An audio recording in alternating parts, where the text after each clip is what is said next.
Halo bosku, selamat datang di channel Alur Cerita Donghua. Semoga kita semua dalam keadaan sehat walafiat dan berlimpah rezeki.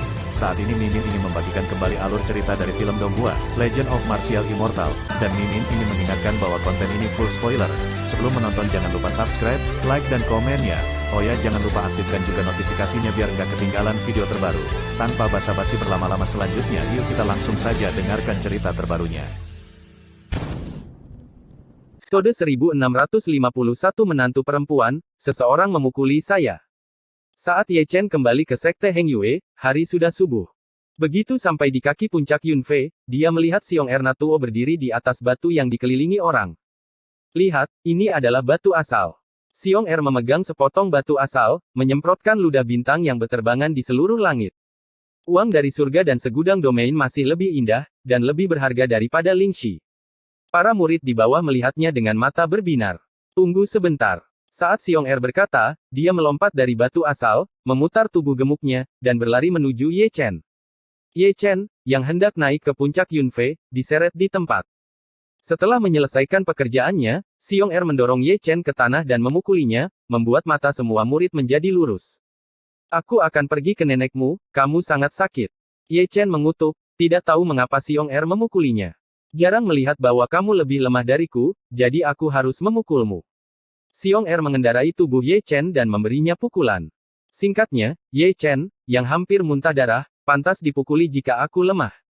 Apa-apaan ini? Gambar itu melanggar hukum untuk sementara waktu, dan semua murid yang melihatnya tercengang. Siapa Ye Chen?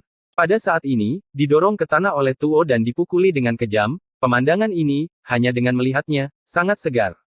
Menantu perempuan, seseorang memukuliku. Ye Chen tidak bisa melakukannya, dan mulai meminta bantuan, suaranya yang dominan bocor. Belum lagi, suara ini benar-benar berfungsi, dan setiap orang yang turun dari puncak Yunfei memiliki wajah yang tiada taraf. Tak perlu dikatakan, wanita-wanita ini adalah orang kepercayaan Ye Chen, bukan hanya satu, tetapi lebih dari selusin. Kamu pria gendut.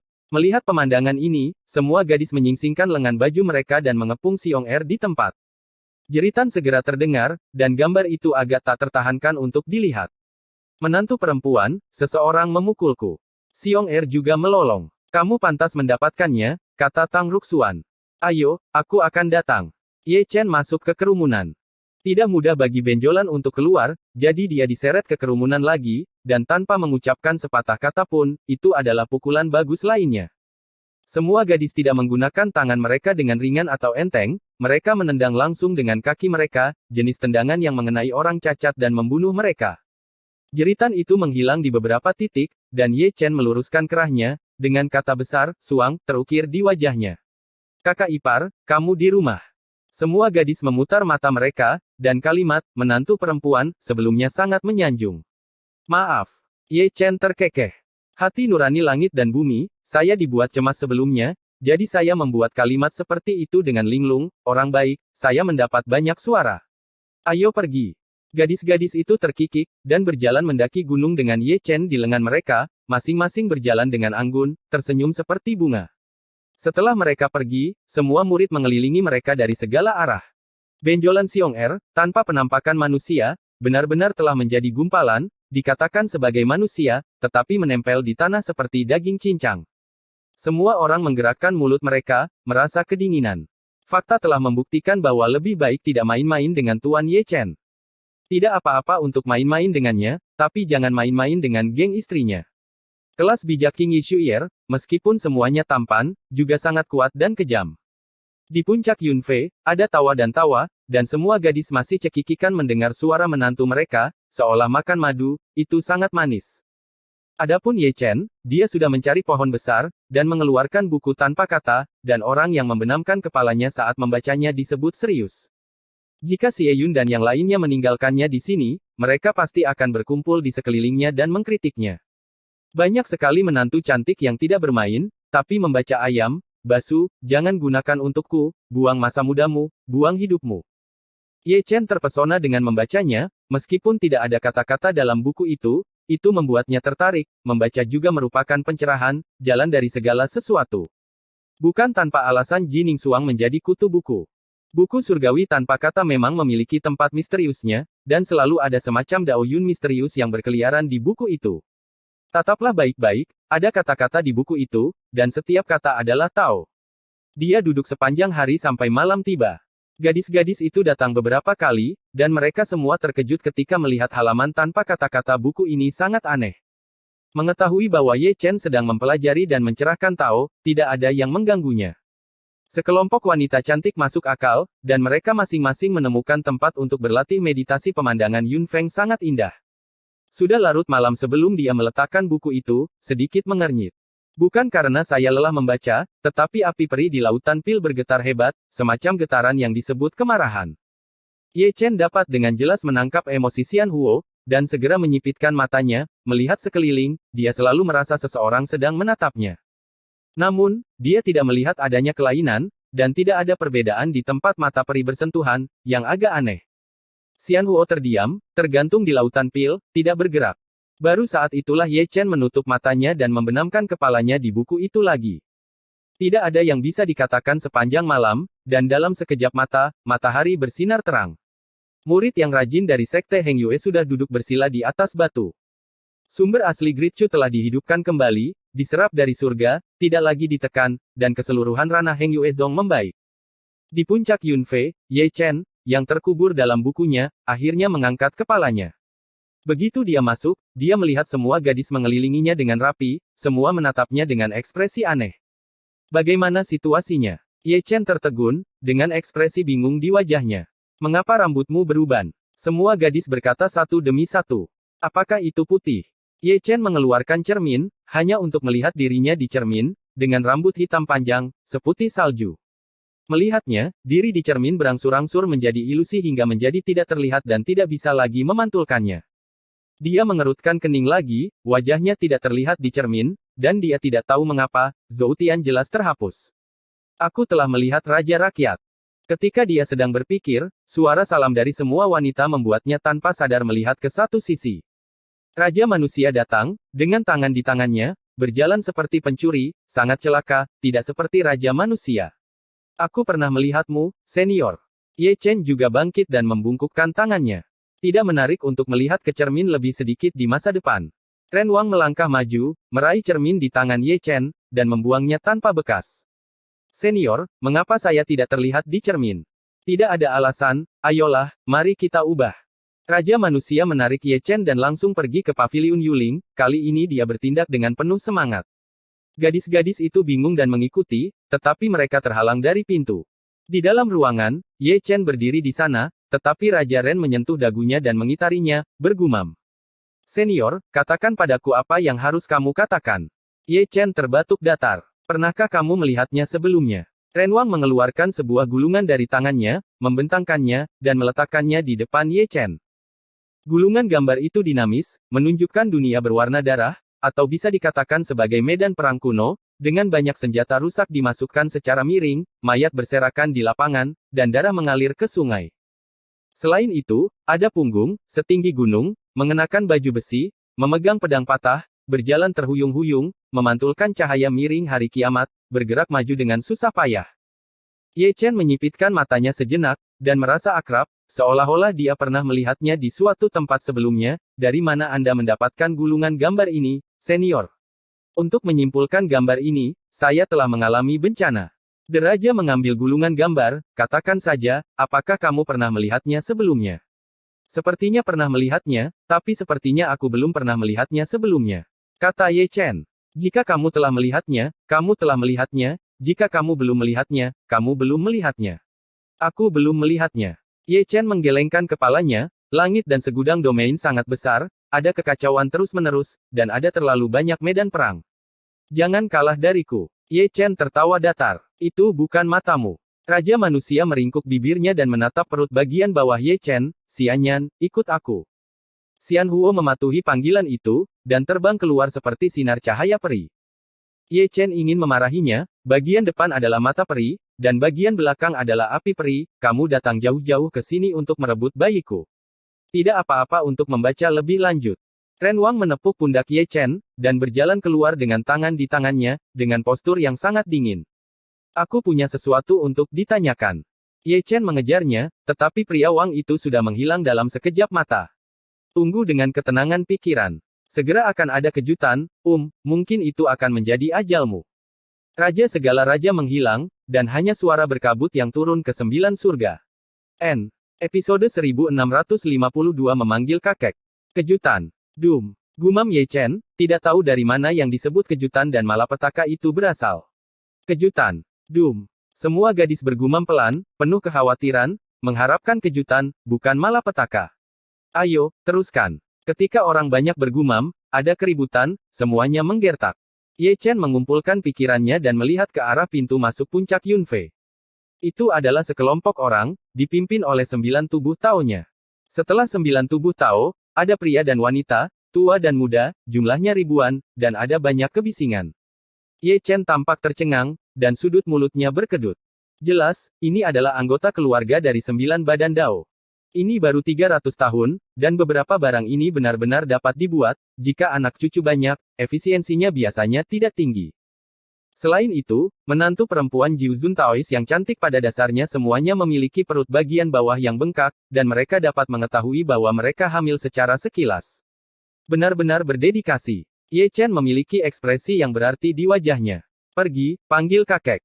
Jiuzun Taois mendorong sekelompok anak ke depan, semuanya berusia sekitar 2 atau 3 tahun, merah muda dan berdaging, sangat imut. Aku sudah bertemu kakek. Sekelompok anak berbaring di tanah dan bersujud kepada Ye Chen, suara mereka kekanak-kanakan dan kekanak-kanakan. Kata, kakek, membuat Ye Chen sedikit bingung sesaat. Sebelum dia menjadi seorang ayah, ibunya menjadi seorang kakek. Dalam senioritas ini, saya melewatkan satu level secara langsung, jadi Nima sangat senang. Aku bertemu nenek. Sekelompok pria kecil bersujud lagi. Kali ini yang berlutut adalah Xian, Lin Sihua, Sangguan Yuer, Liu Ruyan, Biyu, Hao Tian Xiyue dan yang lainnya. Hehehe. Gadis-gadis itu tertegun selama 1 atau 2 detik, pipinya memerah, dan mereka tertawa canggung, apakah kita sudah sangat tua? Jika Anda tidak memperhatikan, Anda akan menjadi orang setingkat nenek, bahkan sebelum Anda menikah, generasi ini sudah naik 2 tingkat. Kakekku berkata bahwa kamu akan mendapatkan uang keberuntungan ketika kamu berlutut. Sekelompok anak mengangkat wajah mereka dan mata besar mereka berkilat. Ya, ada. Semua gadis melangkah maju sambil tersenyum. Ayo, berbaris. Ye Chen juga mengeluarkan tas penyimpanan. Pria kecil ini sangat imut. Semua putrinya sangat keibuan, mereka saling berpelukan, mengisinya dengan manik-manik roh dan liontin giok satu persatu, tidak ada yang berkualitas biasa, dan berkata dengan murah hati. Yang paling penting adalah ungkapan, nenek, benar-benar manis, dan mereka semua bahagia. Puncak Yunfei kembali semarak, lebih dari 1000 orang menyiapkan ratusan meja, tertawa, dan suasananya sangat hangat. Ayo, bos, aku akan menghormatimu. 9 Taois mengeluarkan tas mereka dan menumpuknya di depan Ye Chen. Tidak sia-sia menyakitimu. Ye Chen memasukkan bakso ke mulutnya, lalu menggosok tangannya dan mencabik-cabiknya. Namun, ketika dia melihat apa yang ada di dalam tas, bola yang baru saja dia telan langsung keluar. Bubuk akasia air murni, harus menimbang 180 kati, dikukus menjadi bakpao, dan bisa dimakan dalam waktu lama. Itu tidak cukup, kita masih punya lebih banyak. Ke-9 Taois itu meremas mata mereka, dan mereka semua memberi isyarat oke, dan mereka semua menunjukkan 2 baris gigi seputih salju. Aku sangat bahagia. Wajah Ye Chen menjadi gelap, garis-garis hitam mengalir deras di dahinya, dan dia tiba-tiba merasakan desakan untuk buang air kecil. Oh, ini sangat hidup. Seseorang muncul dari bawah gunung. Para pemimpinnya adalah Chen Rongyun, Li Zhang, Hao Tian Xiyu, Hao Tian Xixue, Wei Wenzuo dan Dong Fang Yuyan. Di belakang beberapa orang, ada juga sekelompok orang, baik tua maupun muda. Lihat, itu pamanmu, pergi dan bersujudlah. Chen Rongyun dan Li Zhang menendang putra mereka yang berharga ke depan, bahkan cucu mereka. Ye Chen tidak bisa menahan diri untuk menggaruk kepalanya, merasa aneh saat mendengarnya. Ada potongan bang-bang lagi di tanah, yang cukup nyata. Ayo, pamanmu mengirim uang. Ye Chen mengeluarkan tas penyimpanan lagi, sungguh tidak mudah menjadi penatua. Hal yang sama berlaku untuk semua gadis, tersenyum seperti bunga, sekelompok lelaki kecil memberi hormat dan membawa mereka, itu disebut manis. Keluarga besar bergabung menjadi satu lagi, Ye Chen dan Chen Rongyun berkumpul, Xiyu, Xixue, Dong Fang Yuyan dan sekelompok kerabat perempuan berkumpul bersama, dan sekelompok anak berlarian ke seluruh gunung. Aku berkata, jika kalian berdua kembali ke rumah ibumu, kalian berdua tidak akan salah tidur. Ye Chen meletakkan tangannya di tangannya, melirik si Yu dan si Sue, dan kemudian matanya tertuju pada Li Zhang dan Chen Rongyun. Terlalu banyak untuk dikatakan, jadi jangan menyebutkannya. Keduanya menutupi wajah mereka dan berbicara dengan sungguh-sungguh. Yuyan akan melahirkan, ayo pilih nama. Nama anak laki-laki itu adalah Wei, dan nama belakang gadis itu adalah Dongfang. Jika kamu ingin mendominasi, kamu akan ketakutan saat mendengarnya, Wei Wenzuo menusuk Ye Chen. Kakak Wei, Dongfang Hong, kedua nama ini cukup untuk menangkap angin. Keluar. Wei Wenzuo memanggil dengan tamparan. Jangan menyebut saudara Wei, tapi aku lupa, kami punya harta untukmu. Chen Rongyun dan Li Zhang mengeluarkan tas penyimpanan. Betapa memalukan, kata Ye Chen di mulutnya, tapi dia sudah mengambilnya dengan sadar. Tetapi jika Anda melihatnya secara terpisah, seluruh dewa Acacia sudah berakhir. Wajah Ye Chen menjadi gelap lagi, sehitam minuman bersoda. Dia sangat curiga bahwa ketiga bajingan ini dan 9 pelacur itu baru saja bernegosiasi dan membentuk kelompok untuk menambah masalah baginya. Di puncak gadis giok, sering ada pengunjung, Si Eyun dan Mu Wanxing, Xiong Er dan Tang Ruxuan, Si Tunan dan Ye Ruxue, Duan Yu dan Yun Meng, Ling Xiao dan Xiao Xiang, Zhou Ao dan Yue Chixun, Hua Yun dan Yao Si, Ling Hao dan King Yun, Li Xinghun dan Zian, Barbar dan Barbar.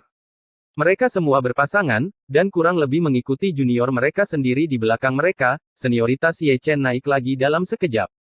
3 pelacur Long Yi, Long Wu, dan Xiao Linghua juga datang, semuanya tidak dengan tangan kosong, dan semuanya sangat murah hati. Kemarilah, mari kita taruh semuanya di sini. Banyak orang membawa beban, dan akasia itu berserakan di dalam keranjang. Dengan baik, pintu masuk di puncak Yunfe langsung dipenuhi tumpukan. Sudut mulut Ye Chen berkedut saat dia melihat, bahkan jika bajingan ini makan sekeranjang setiap hari, dia harus memakannya selama lebih dari 10 tahun. Wajah semua gadis semakin memerah sekarang, adat istiadat rakyat Dacu kita telah berubah dari tangguh menjadi terbuka. Jangan pedulikan detail itu. Si Tunan, Si Eyun, dan Xiong Er menyeret Ye Chen pergi. Minumlah. Serigala melolong tiba-tiba, bergema di seluruh Heng Yue. Setiap orang benar-benar memiliki pemahaman diam-diam dan mengepung Ye Chen dengan erat.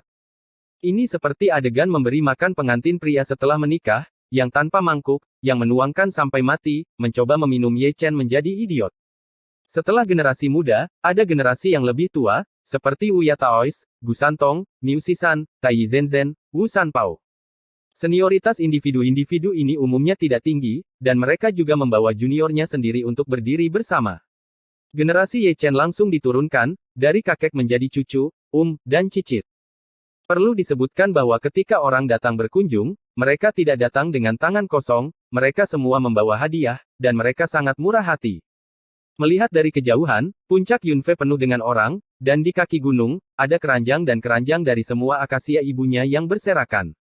Para tetua langit dan bumi, yang diam-diam melindungi Ye Chen, mau tidak mau saling memandang ketika mereka melihat pemandangan ini, ekspresi mereka sangat indah. Apakah ini aturan puncak Yunfe? Apakah Anda harus menyatukan akasia? Saya tidak tahu kapan malam tiba, dan orang-orang yang datang berlari mengaitkan bahu mereka dan terhuyung-huyung menuruni gunung, terus bersendawa. Heng Yuezong juga mengatur tempat tinggal sebagai tuan tanah. Kerabat perempuan pergi dengan bayi mereka, tetapi sekelompok pelacur mabuk berkumpul di bawah puncak gadis giok dengan semangat tinggi. Xiong Er Natuo menyiapkan meja batu dengan nama terukir di atasnya. Nama-nama itu, tak perlu dikatakan, adalah orang kepercayaan Ye Chen, tidak hanya memiliki nama, tetapi juga peluang. Taruhan apa ini? Semua orang memandang Xiong Er. Omong kosong, bertaruh siapa yang berteriak lebih keras. Teriak Xiong Er. Ini benar-benar baru. Semua orang membicarakan ide aneh Xiong Er, dan dia bisa memikirkan semuanya. Jangan mengolesi tinta, ini licin. Desak Xiong Er. Pasti si Yue, keluargaku sangat bersemangat di tempat tidur. Chen Rongyun menyeringai, mereka semua dilahirkan oleh seorang ibu, bagaimana mungkin seorang saudari lebih rendah dari seorang adik perempuan? Aku juga sangat merasakan hal ini. Li Zhang. Hehe tersenyum. Itu berbeda. Kupikir seharusnya Sangguan Yuer. Jangan membuat masalah. Dari segi suara, itu pasti Luosi. Chen mencemooh orang, bukankah itu akan menjadi kerugian besar bagi kita? Pria tak tahu malu itu punya banyak trik. Jangan bilang, itu sangat mungkin Sekelompok pelacur yang berbicara satu sama lain dan hal-hal sepele, tapi tetap terlihat serius, seperti peramal. Selain taruhan, batu asal menumpuk menjadi gunung, puluhan juta. Setelah menyelesaikan pekerjaan, sekelompok orang berjongkok menuruni gunung dengan tangan di tangan. Ada barisan yang rapi, masing-masing dengan telinga tegak, dan mereka bisa mendengar gerakan apapun di puncak Yunfe. 1 jam berlalu, dan tidak ada pergerakan di gunung. 2 jam berlalu dan masih ada keheningan. 3 jam telah berlalu, apa yang harus saya lakukan atau apa yang harus saya lakukan? Apa situasinya? Si Tunan menguap, dan melihat ke gunung, ini tidak ilmiah. Tidak aman. Ye Chen benar-benar tersumbat. Kamu hanya menatap, aku akan tidur sebentar. Si Yun melipat tangannya, bersandar pada batu, dan mendengkur. Setelah tidur ini, saya membuka mata, dan langit sudah cerah. Murid yang rajin dari Sekte Heng Yue telah kehabisan gua, meregangkan pinggangnya, penuh energi, menyerap energi spiritual.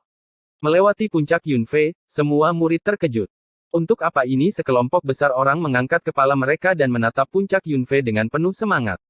Apa yang kamu lihat? Terlalu banyak murid tanpa sadar mengangkat kepala, ingin melihat, begitu banyak jongkok, apa yang mereka lihat. Namun, tidak ada yang terjadi, dan orang-orang yang menonton penuh dengan keraguan. Di bawah perhatian semua orang, Ye Chen turun, masih memegang buku tanpa kata di tangannya, dia membenamkan kepalanya di dalamnya, sangat serius. Aku telah melihat guru suci. Murid Heng Yue buru-buru memberi hormat. Pergilah berlatih, jangan khawatirkan aku. Ye Chen mengangkat kepalanya dan tersenyum. Ketika dia mengangkat kepalanya, itu mengerikan, dan apa yang dia lihat adalah wajah menghitam dan sepasang lingkaran hitam di bawah matanya. Apa yang kamu lakukan di sini jika kamu tidak tidur lebih awal di pagi hari? Ye Chen tercengang, dan dapat melihat bahwa sekelompok orang ini tidak tidur sepanjang malam. Tadi malam, aku tidur nyenyak. Sekelompok pelacur mengelilinginya, gerakan mereka sangat konsisten, mereka semua menyingsingkan lengan baju. Tidak buruk. Ye Chen tidak bisa membantu tetapi mundur selangkah. Segera, Ye Chen kewalahan oleh kerumunan, tiba-tiba berteriak, dan orang yang masih tidur tiba-tiba duduk dengan kaget. Ini memalukan. Pria tua dalam ketiadaan memandang pria tua itu. Memalukan. Dilao menggosok matanya yang tua, dengan lingkaran merah di bawah matanya, dan benar-benar menunggu sepanjang malam dengan penuh kerinduan. Maaf, tata bahasanya salah, dan ada paragraf di bab 1650 yang harus diperbaiki. Hong Chen dan Liu Dao harus bisa memecahkan rahasia yang mengejutkan, dan Zhu Xianjian ingin membunuh orang.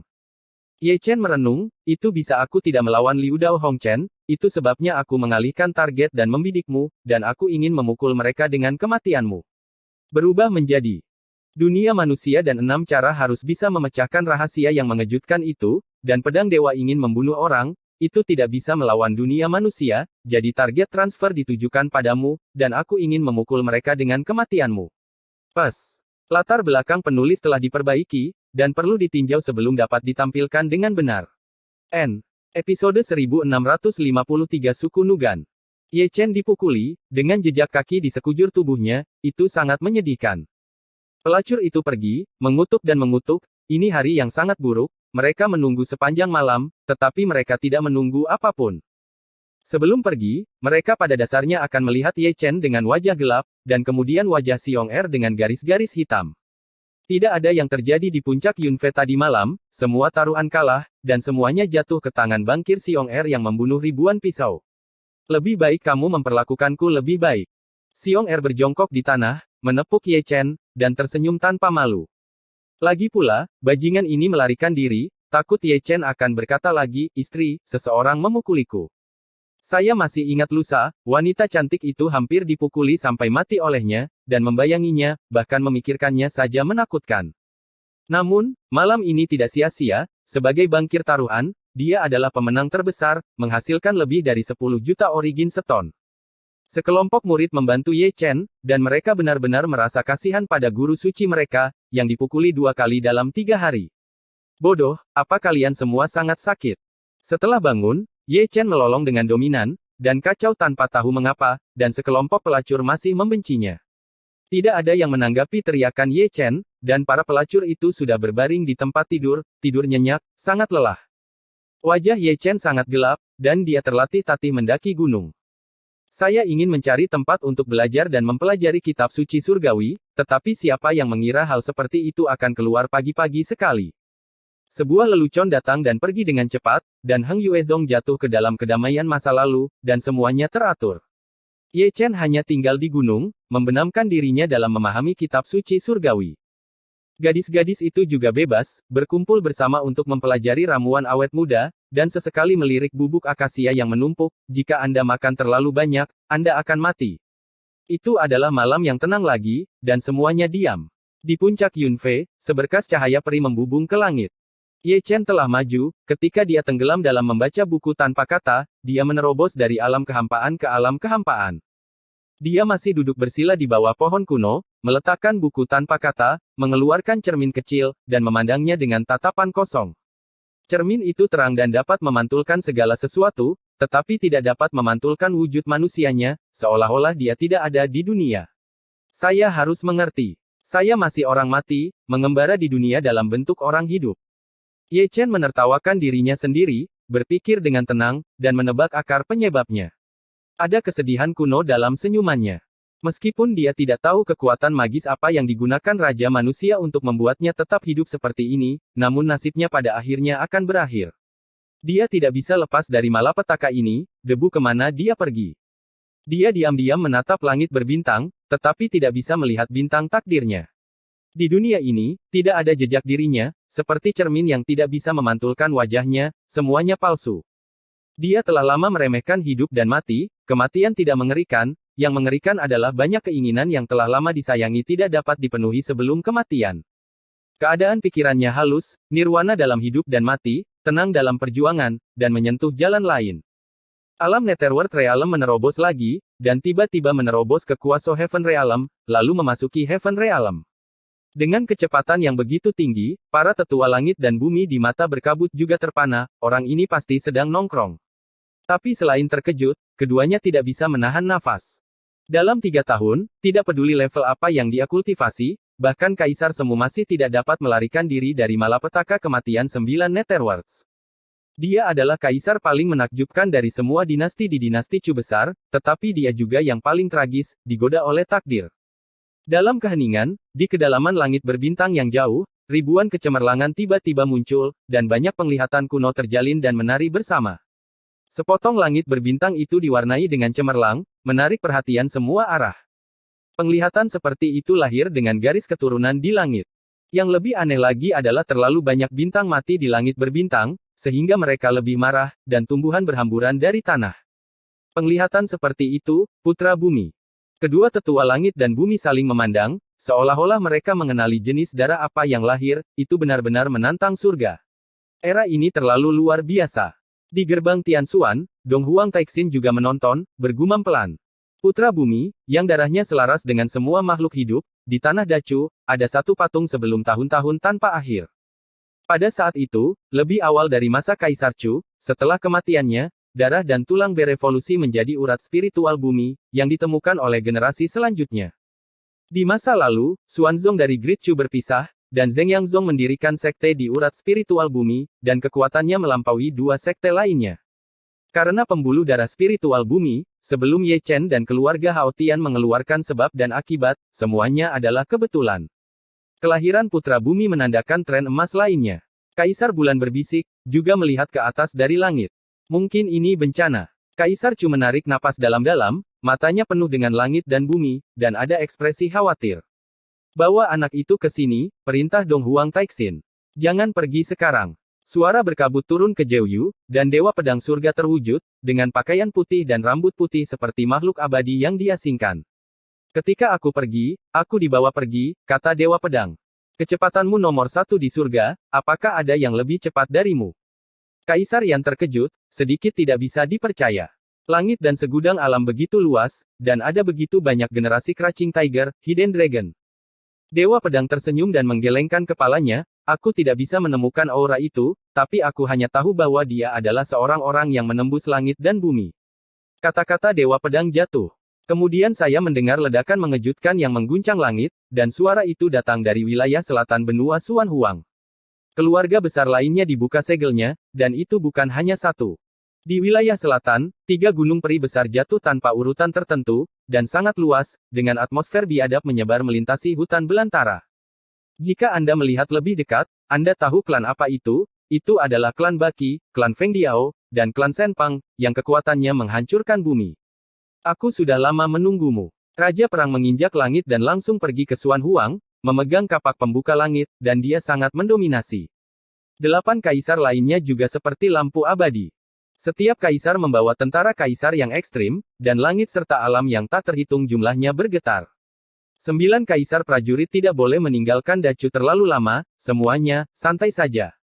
Dong Huang Taixin menyampaikan perasaan ilahi. Dorong sepenuhnya secara horizontal, itu tidak akan memakan waktu terlalu lama, jawab 9 kaisar. Di wilayah selatan Xuan Huang, ada banyak gunung peri, dan ketiga suku telah kembali satu demi satu. Ada ribuan klan di wilayah selatan, ketiga klan ini dianggap sebagai klan besar, dan semua klan memiliki tentara kaisar yang ekstrim, kekuatan kaisar menyebar ke segala arah, dan dunia dikalahkan.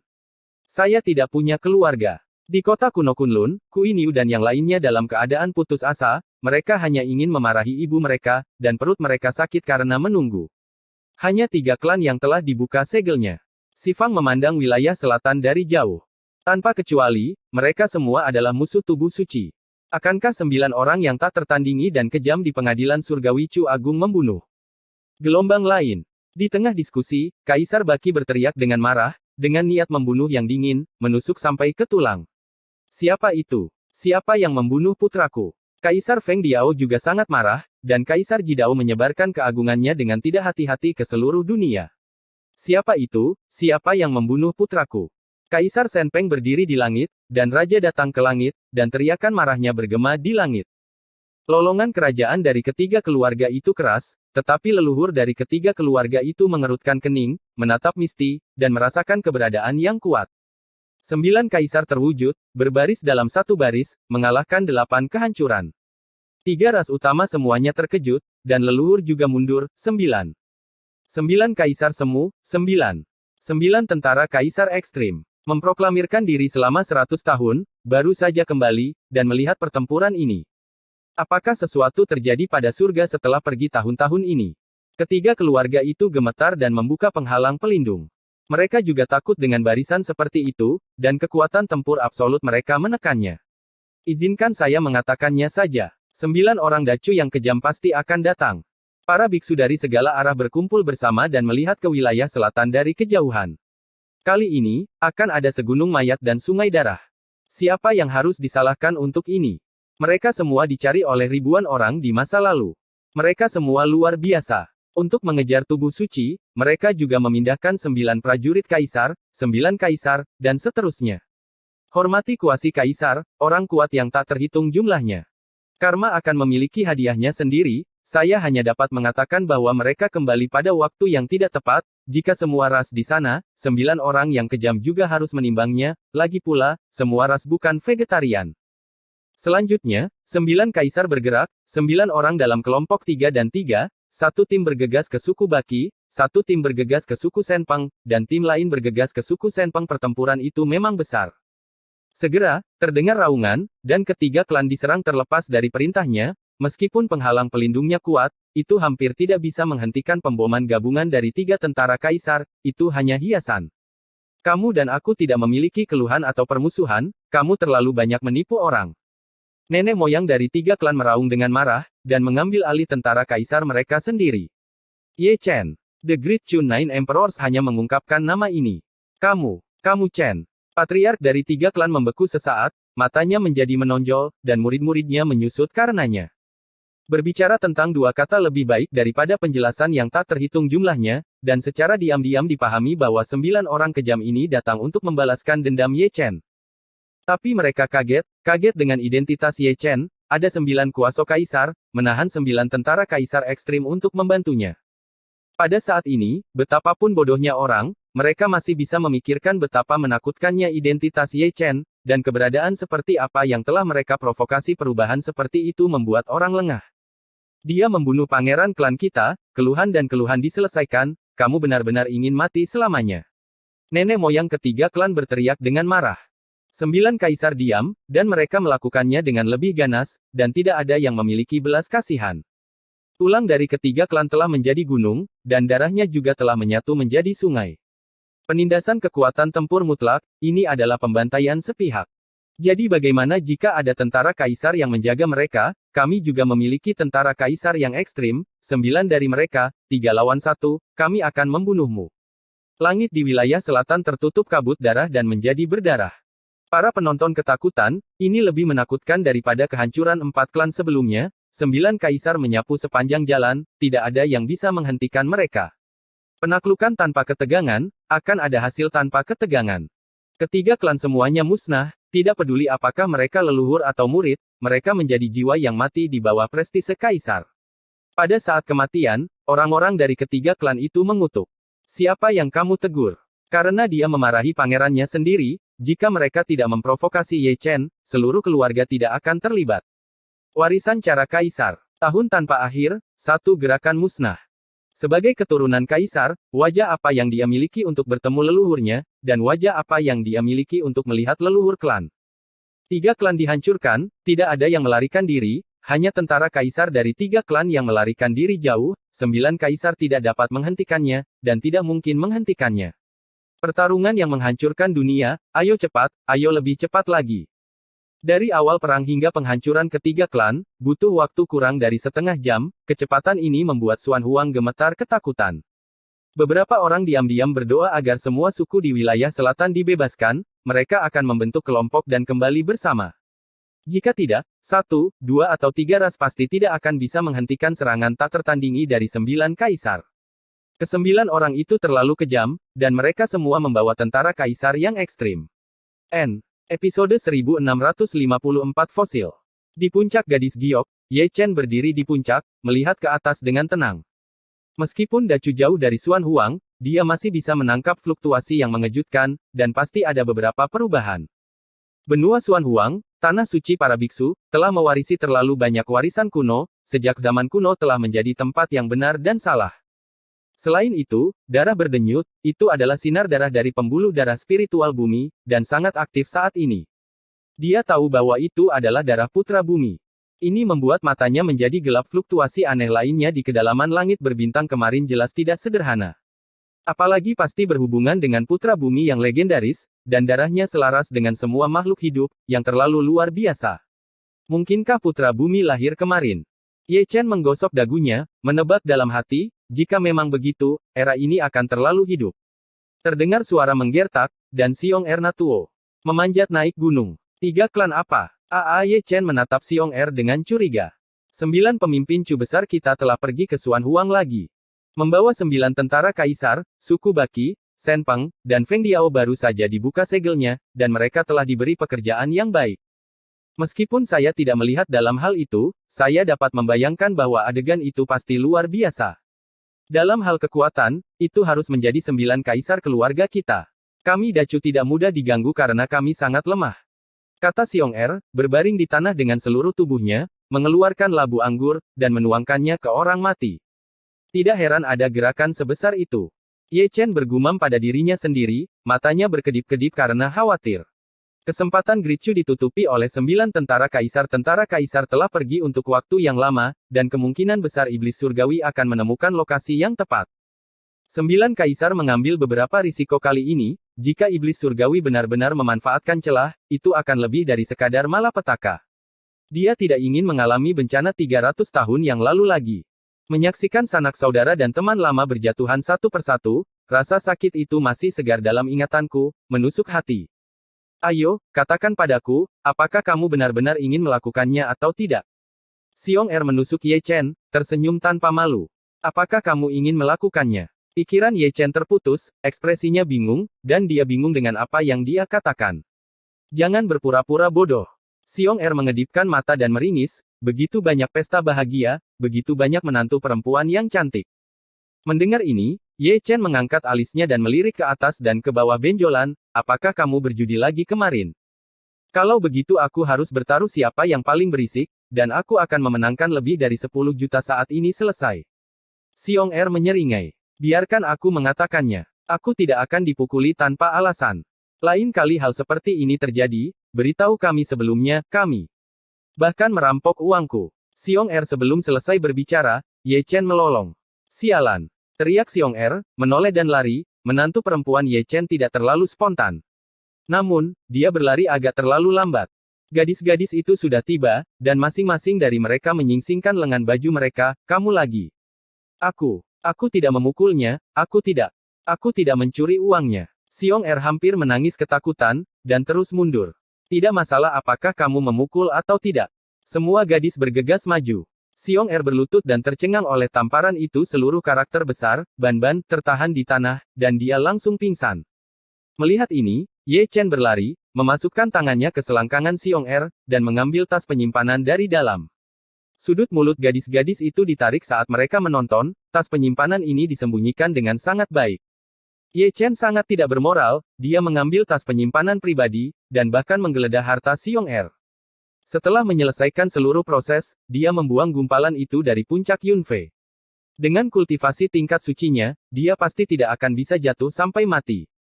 Setelah merobek tas penyimpanan Xiong Er, Ye Chen tidak bisa membantu tetapi mendecakkan lidahnya, ini hanyalah sebuah harta karun.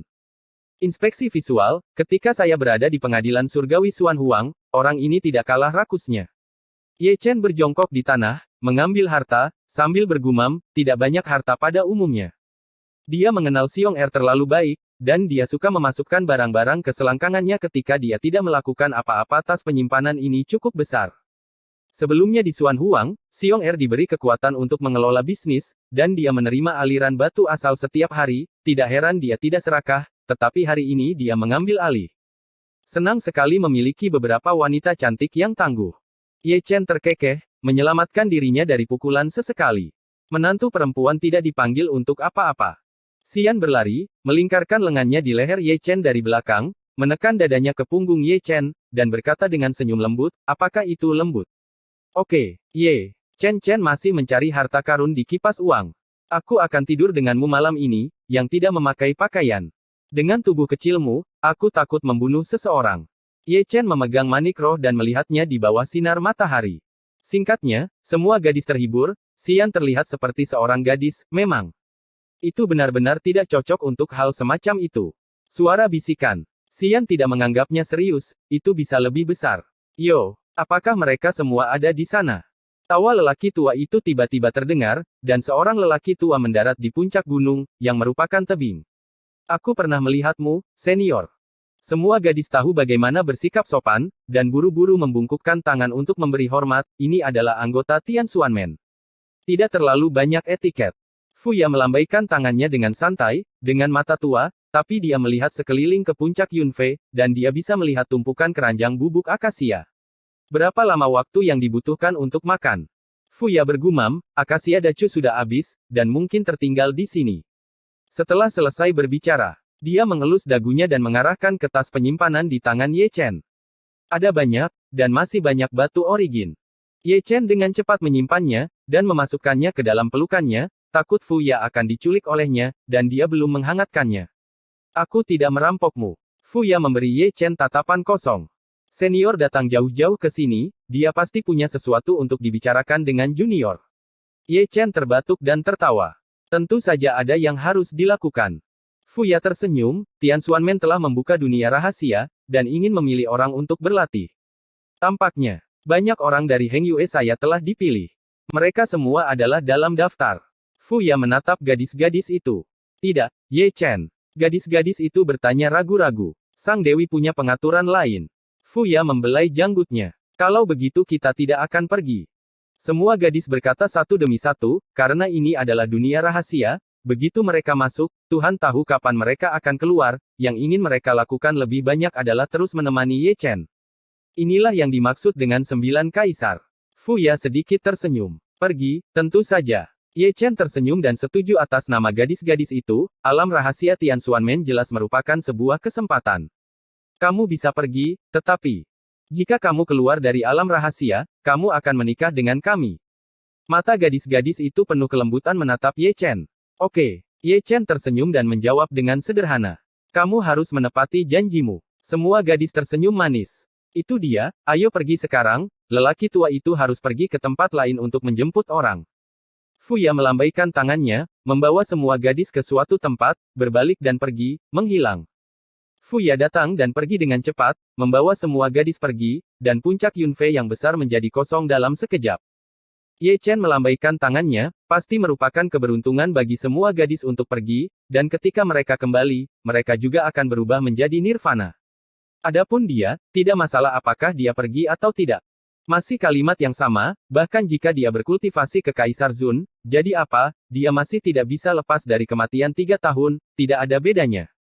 Perlahan menutup pandangannya, dia mengeluarkan buku surgawi tanpa kata, melingkarkannya di atas puncak gadis giok, dan membenamkan dirinya dalam mempelajari Dao.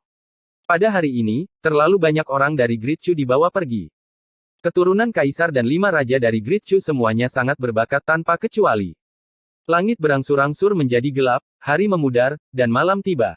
Di puncak-puncak gadis giok, Ye Chen tetap tidak bergerak, seperti patung, terpesona oleh pemandangan itu, dan pikirannya juga diliputi oleh buku surgawi. Dia duduk selama 9 hari, selama itu dia tidak pernah bergerak.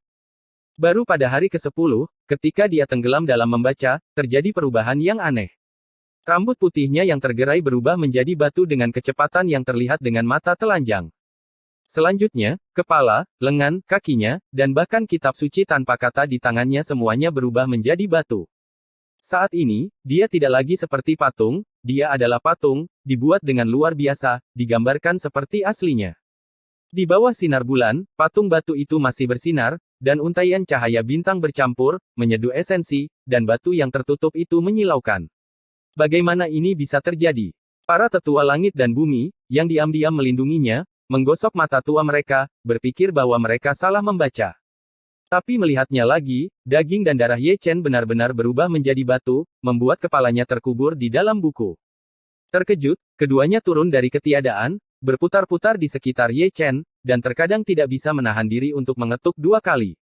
Suara dentuman memang batu, yang membuat keduanya semakin terkejut, dari sudut pandang mereka berdua, mereka tidak bisa melihat petunjuk sedikit pun. Tidak ada nafas roh, dan tidak ada darah yang mengalir. Di Lao merenung, dan Zundi tidak bisa melihatnya. Pasti ada kecelakaan. Tian Lao segera melambaikan lengan bajunya, dan mengorbankan tirai air, yang terhubung ke gerbang Tian Xuan. Dewi, dia berubah menjadi batu, kata Tian Lao. Dong Huang Taixin dan Dachun Nine Emperors melirik ke tirai air, mengerutkan kening, dan mata mereka tertuju pada Renwang. Jangan khawatir tentang itu, tonton saja dengan tenang, jawab Renwang, bahkan tanpa melihat ke tirai air, dia duduk di sana dengan tangan di tangannya. Dong Huang mengalihkan perhatiannya dari tirai air, menatap Raja Rakyat tanpa menyipitkan mata, dan berkata dengan ringan, ada sesuatu yang kamu sembunyikan dariku. Lalu, apakah dia ada hubungannya dengan Kaisar Xianwu? Yan Huang segera membuka mulutnya, dan melirik Fuxi, Raja Manusia. Katakan dengan jelas, aku tidak tahu asalnya. Raja Manusia berkata dengan santai, dia tampaknya berada dalam lingkaran tanpa akhir. Tidak peduli di mana dia menghitung, dia tidak dapat menemukan akar penyebabnya. Kamu bisa bertanya kepada Kaisar. Prajurit. Yue Huang berbisik, semua senjata Kaisar memiliki roh Kaisar, dan kebanyakan dari mereka dapat memahami misteri periode itu. Ketika kamu memiliki permusuhan besar dengan Wanzu, kamu tidak boleh mengambil tentara Kaisar jauh dari tanah ini, dan kalian 9, jangan lari jika tidak ada yang harus dilakukan. Berkata, pria ini pergi dengan tangan di sakunya, dan sebelum dia meninggalkan hutan bambu, dia tidak meninggalkan tanah itu. Lupa melirik Misty Nothing, anak bumi, anak momok, penjelmaan langit dan bumi, mana yang lebih lemah dan lebih kuat. N. Episode 1655 Peremajaan. Di puncak-puncak gadis giok, Ye Chen duduk bersila dengan tenang, dengan tubuh batu. Dedaunan yang berguguran, angin sepoi-sepoi yang hangat, sinar bulan yang cerah, dan bintang-bintang yang terang semuanya tidak bisa menggerakkan tubuhnya. Adegan ini sangat aneh sehingga tidak ada yang bisa menjelaskannya, bahkan 2 tetua dunia, kuasi kaisar, bingung melihatnya. Mengubah seseorang menjadi batu juga bisa dilakukan dengan teknik transformasi, tetapi transformasi Ye Chen menjadi batu agak mengagumkan, itu adalah batu asli. Tidak ada yang bisa dikatakan untuk 1 malam, dan dalam sekejap mata, langit dan bumi mengantarkan siang hari. Di pagi hari, sebelum fajar, 3 atau 5 sosok mendaki puncak Yunfe sambil memaki dan berteriak. Pemimpinnya tidak lain adalah Xiong Er, memegang gada di tangannya. Dia dirapikan sebelumnya, dan dia berbaring di tempat tidur selama 10 hari. Tepat ketika dia bangun dari tempat tidur, dia mendengar bahwa gerombolan harimau betina telah pergi ke alam rahasia Tian Xuanmen. Bersikaplah lembut dan ketahuilah. Jangan dipukul sampai mati, sapa si Eyun, dan juga mengeluarkan palu. Jangan khawatir, diukur. Si Tunan memberi isyarat oke, memperlihatkan dua baris gigi seputih salju. Akhirnya aku bisa merasa bangga. Huo Teng memutar lehernya, membawa batang besi tebal di pundaknya. Mereka berempat mengaitkan bahu mereka dan mendaki gunung, mereka mencari-cari tetapi tidak dapat menemukannya, kemudian mereka mengarahkan mata mereka ke puncak gunung dan bergegas naik selangkah demi selangkah. Dari kejauhan, dia melihat patung batu Ye Chen berjongkok di sana. Bagaimana situasinya? Mereka berempat berkumpul, berputar-putar di sekitar Ye Chen sambil melihat ke atas dan ke bawah ke arah Ye Chen. Itu dia, tidak, jangan membodohi kami dengan seluruh batu. Huo Teng mengulurkan tangannya, dan menjentikkan dahi Ye Chen. Tembakan ini tidak masalah, ada suara berderak, retakan muncul di dahi Ye Chen, dan kemudian menyebar ke seluruh tubuhnya tanpa batas. Kulit kerikil mulai rontok, satu lapis demi satu demi satu, dan batu asli jatuh ke tanah. Saat kulit batunya terlepas, seorang anak laki-laki muncul, berusia sekitar 2 atau 3 tahun, dengan bokong telanjang, merah muda dan berdaging. Mereka berempat menundukkan kepala pada saat yang sama, dan menatap si kecil dengan bingung. Si kecil juga mengangkat kepalanya dan menatap mereka berempat dengan bingung. Adegan itu sangat sunyi. Ini, apa ini, batu? Muncul dari celah batu. Para tetua langit dan bumi juga tercengang, dan mata mereka lurus. Kamu Chen. Xiong Er, Si Tunan, Si Eyun, dan Huo Teng semuanya berjongkok, menatap ragu-ragu pada bayi yang bertelanjang pantat, dan dengan ragu memanggil namanya. Ada apa, ketika aku bangun, aku menjadi seperti ini. Orang yang paling bingung adalah Ye Chen, yang berputar di tempat, bersiul. Ini benar-benar kamu. Xiong Er mengulurkan tangannya dan mengangkat Ye Chen, peremajaan legendaris. Nenekmu, mengecewakanku. Ye Chen mengutuk. Penis kecil ini sangat lucu. Si Eyun mengambil pria kecil itu dengan jarinya, lalu menjentikkannya. Wow, asam. Mata Ye Chen penuh dengan air mata di tempat.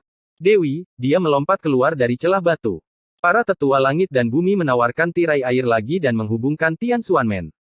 Wow! Sebelum Dong Huang Taixin dapat berbicara, Fu Ya mengeluarkan suara, menatap lurus ke tirai air.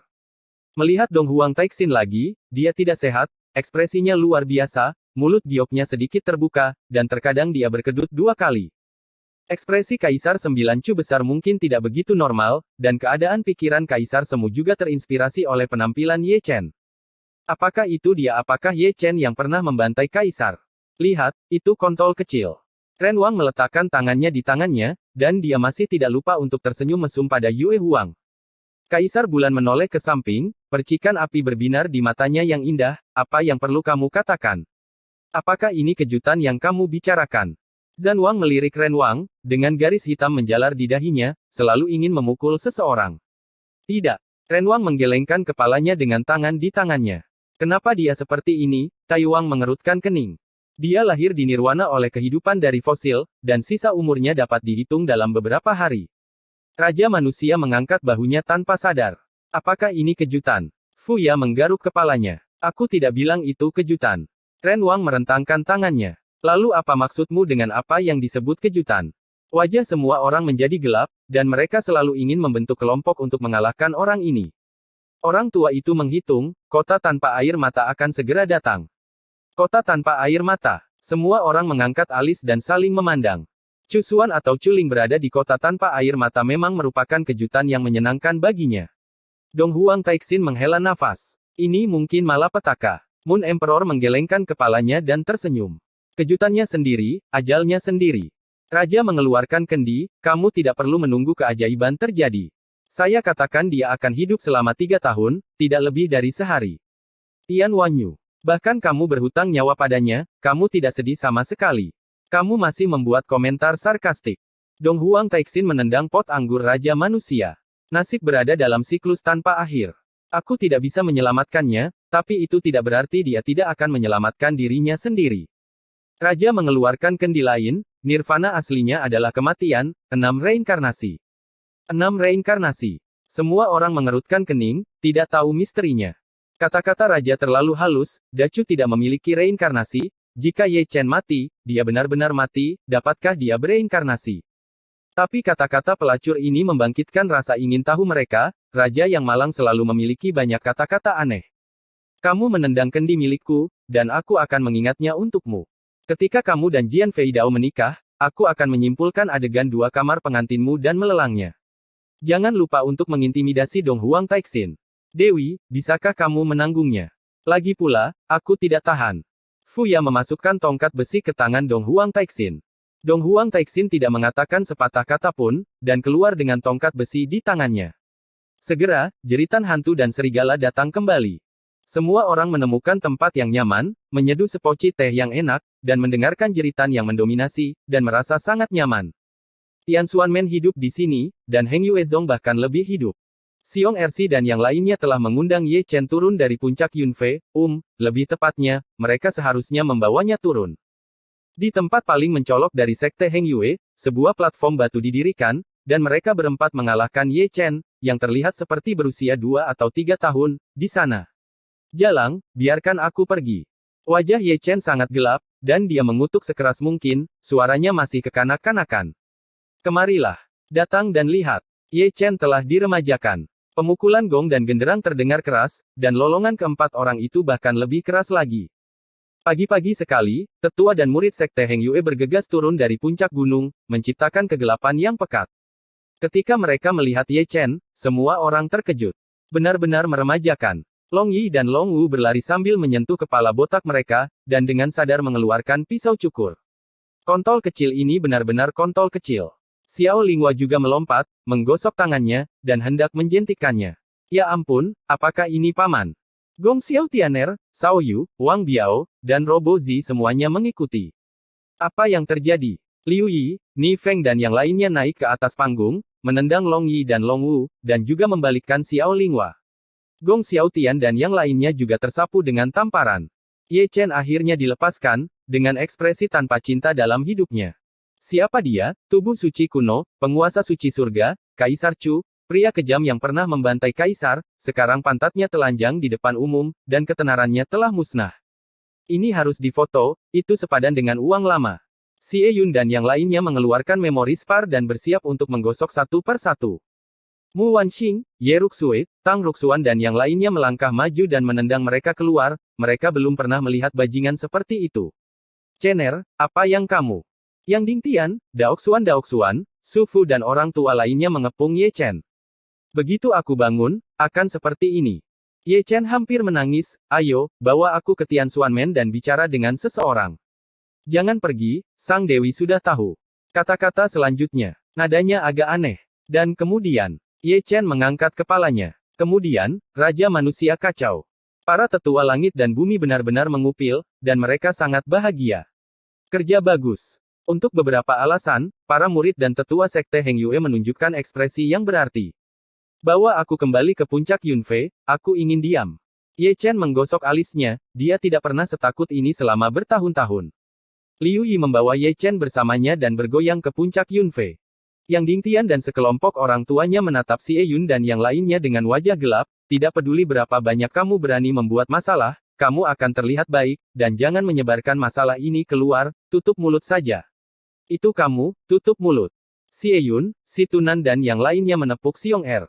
Itu rusak, uangku. Xiong Er sepertinya telah mengingat sesuatu, memutar tubuhnya yang gemuk, dan menyusul Yun Feng. Yang Ding Tian dan yang lainnya menggosok alis mereka, di kehidupan sebelumnya, murid-murid ini tidak khawatir, tetapi di kehidupan ini mereka bahkan lebih berharga daripada di kehidupan sebelumnya. Semua murid perempuan melihat ke atas, mata mereka seperti air, dan saya harus mengatakan, penampilan kekanak-kanakan dari guru suci benar-benar imut. Jika kesempatan itu tidak tepat hari ini, mereka mungkin akan berlari untuk memeluknya, menyentuh wajah kecilnya, dan menyodok perut kecilnya. Perasaan itu pasti luar biasa. Junior Brother Ye, gunakan batu transmisi suara ini jika perlu. Liu Yi meletakkan Ye Chen dan memberinya batu suci.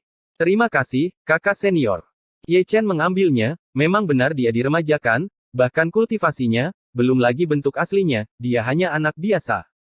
Memikirkannya, dia benar-benar memiliki kehidupan yang sangat naas, dia pernah tua dan hampir memiliki kerangka yang tersisa, tetapi sekarang dia 2 atau 3 tahun lebih muda. Kesenjangan antara sebelum dan sesudah benar-benar tidak dapat diterima. Liu Yi pergi, dan memerintahkan murid perempuan Heng Yue untuk datang dan merawatnya. Ye Chen pergi ke puncak gunung, dia terlalu kecil, dan dia terhuyung-huyung ketika berjalan, dia banyak tersandung, dan akhirnya terangkat. Setelah selesai, dia mengacak-acak tumpukan kerikil. Buku tanpa kata itu ditarik keluar, tetapi dia melihat garis-garis hitam di seluruh wajahnya. Baru saja membaca buku yang robek ini, dia tampak seperti berusia 2 atau 3 tahun, dan dia keluar dari batu. Kamu adalah Raja Pembunuh 1000 Pisau. Pria ini membuka celana dalamnya, mengeluarkan penis, dan buang air kecil di depan buku. Buku itu ternoda air kencing, dan di halamannya ada kata, gulung. N.